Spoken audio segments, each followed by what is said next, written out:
Immortality can be lived in the midst of mortality. Time and the timeless are not opposites. Because it embraces everything, the timeless has no opposite. At the level of the ego, we struggle to solve our problems. Spirit sees that struggle is the problem. The wizard is aware of the battle between ego and spirit, but he realizes that both are immortal and cannot die. Every aspect of yourself is immortal, even the parts you judge most harshly. He told me that there is only one solution to evil, which is not to struggle against it, but to realize that evil does not exist. The key to this path is the realization that heaven and hell are created by ourselves, that we are the ones who keep the cycle going. Because we believe in duality, there must be evil as the opposite of good, just as light must have shadow, or it would not be light. Having seen this, we can make a different choice, which is to renounce duality, to refuse both heaven and hell. Beyond the play of opposites, Merlin said, lies a timeless realm of pure light, pure being, pure love. All this business of good and evil, he said, stop chasing your tail and walk away from it. That is the divine message. If God is to appear to us, it is through our own understanding of what is possible. Our will is free, and we can chain ourselves to the cycle of pleasure and pain forever, but we are equally free to walk away and never suffer again. The essence of this lesson is explained in it, that there are two paths in life. The first path is the acceptance that duality is real, that the good and evil we confront every day are simply fact, and we must do our best to struggle against them. The second path is to see duality as our choice. Although everything in creation appears to have its opposite, one thing doesn't: wholeness. The totality of spirit has no opposite, because it embraces everything.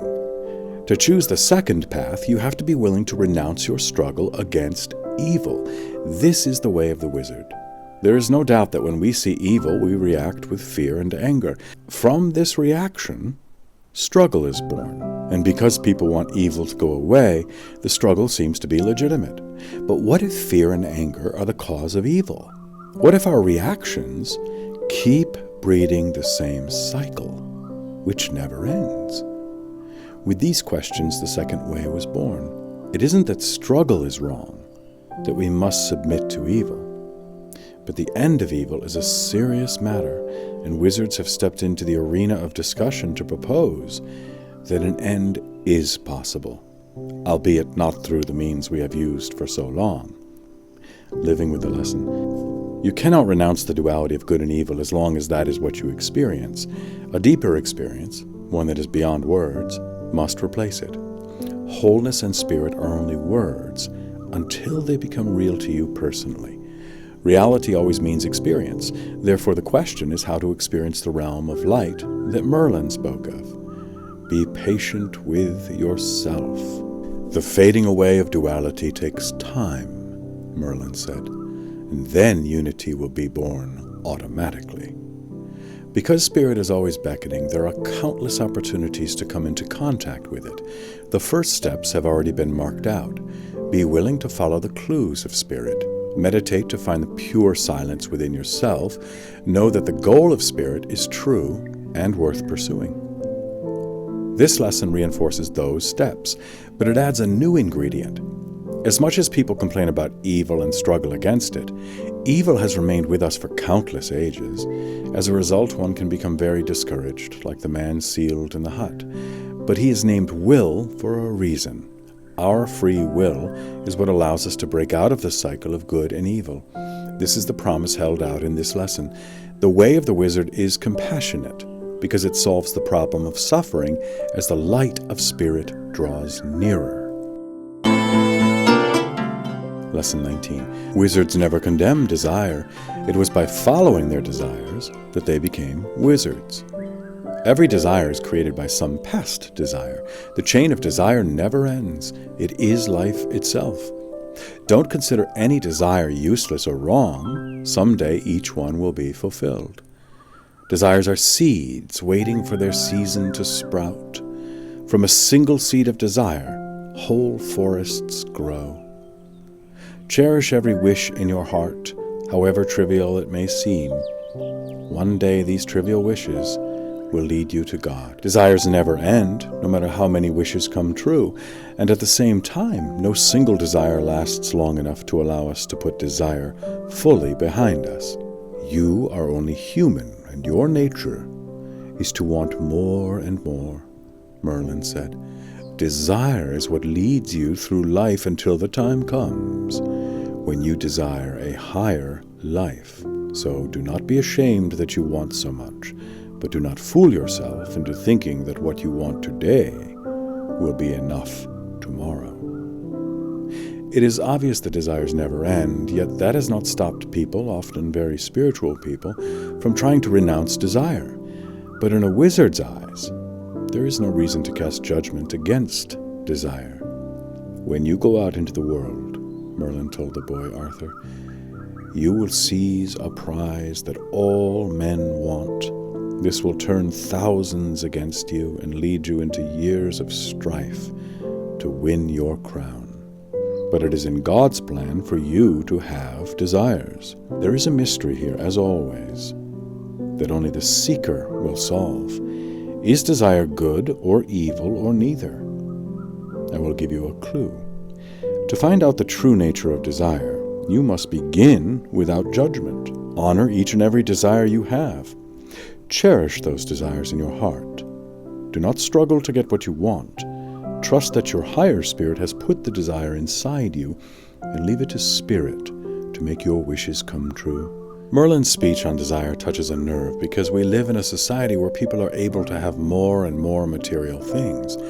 The net result, however, has not been to make us perfectly happy. Quite often what lies behind affluence is a spiritual void. This doesn't mean that wanting to have a house, a car, and a bank account is wrong or shameful. The spiritual void wasn't created by wanting material things. It was created by turning to externals and expecting them to do what they can't do. Externals can't fill spiritual needs. The desire must be seen as a path. In the beginning, desires are about things like pleasure or survival or power.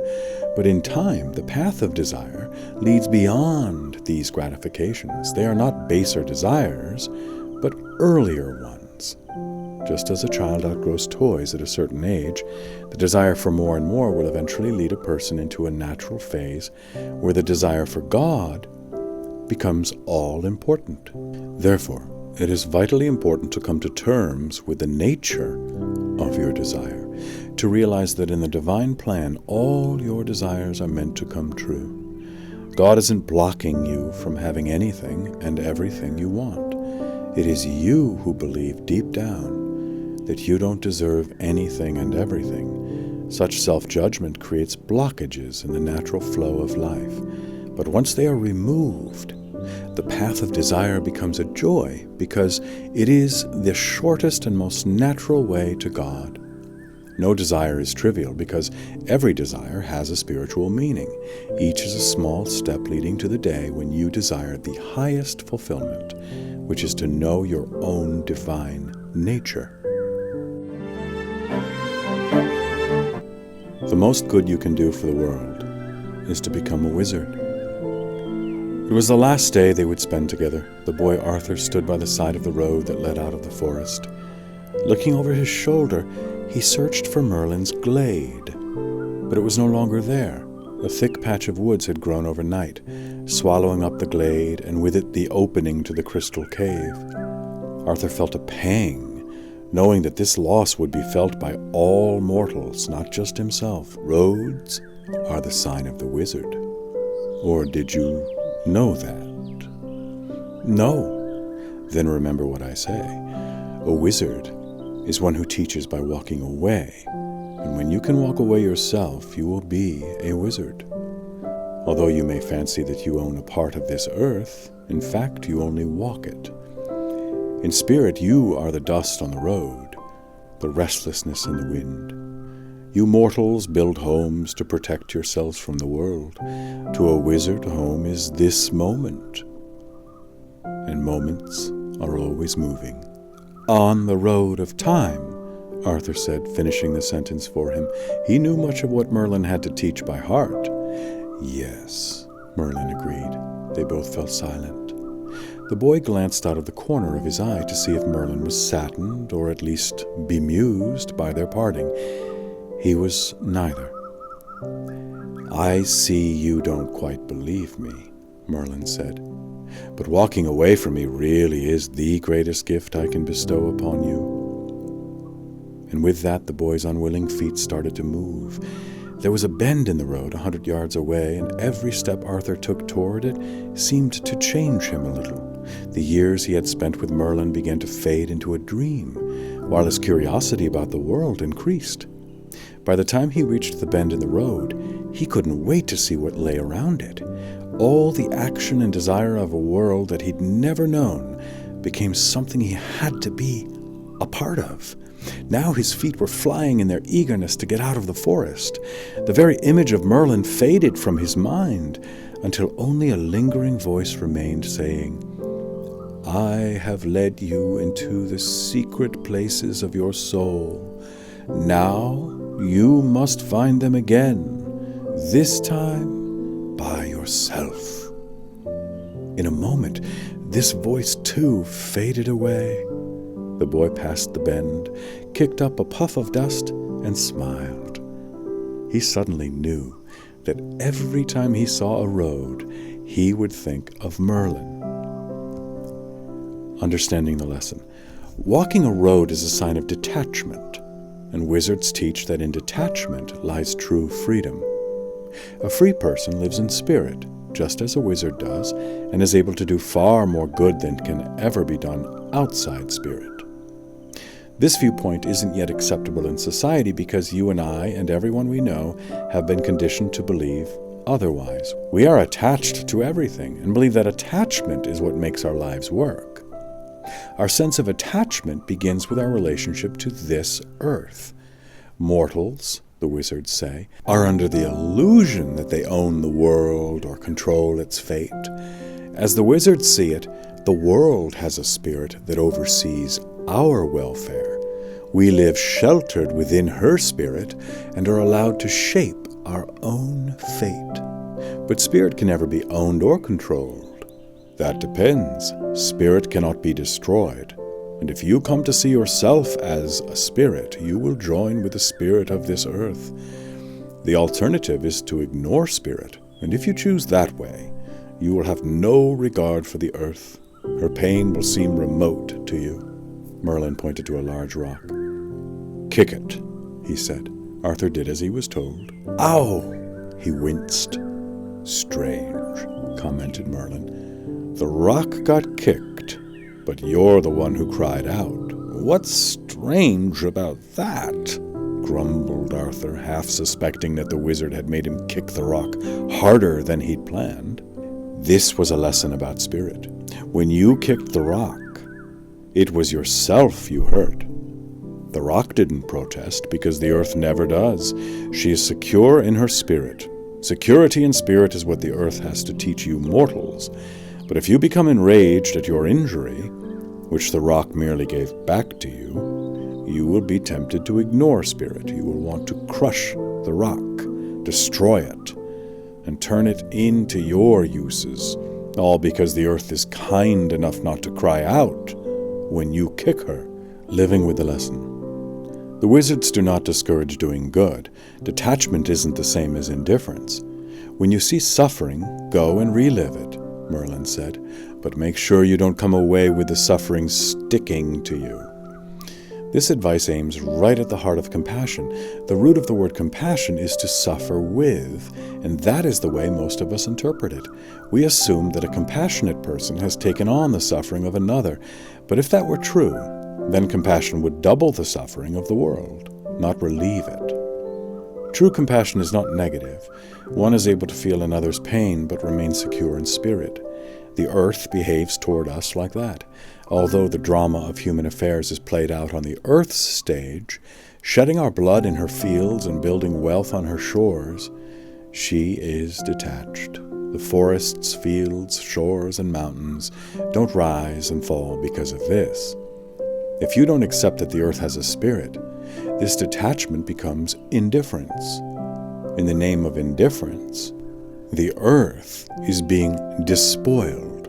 Compassion for the earth is only possible when you join your spirit to hers. Trust in trust, have faith in faith, Merlin said. That is the only solution when you have lost trust and faith. In the heart of ourselves, each of us is nothing but trust.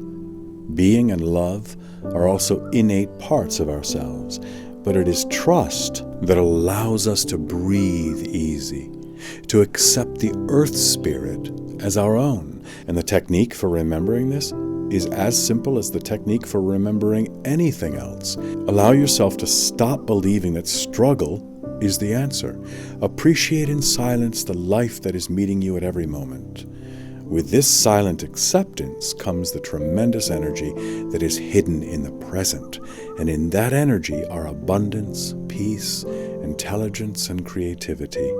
All these are the gifts of silence, wrapped inside the spirit of the earth.